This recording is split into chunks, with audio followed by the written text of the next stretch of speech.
Okay, time to fix this lift because this cylinder is not working correctly. It's leaking, first of all, and I think, I don't know why, but see what, it's not holding. It's and when you're in it and it does that, it'll make it jump. So need to get it fixed. I don't know if it's just because the seal's leaking, which it is. You can see it right there dripping. So I think what I need to do is pull this bolt right here and this one back here, prop the basket up, and then I most likely need to remove this right here.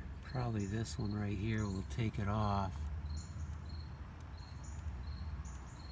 and then hopefully we can take it off and take it to a place, and they're going to see if they can fix it.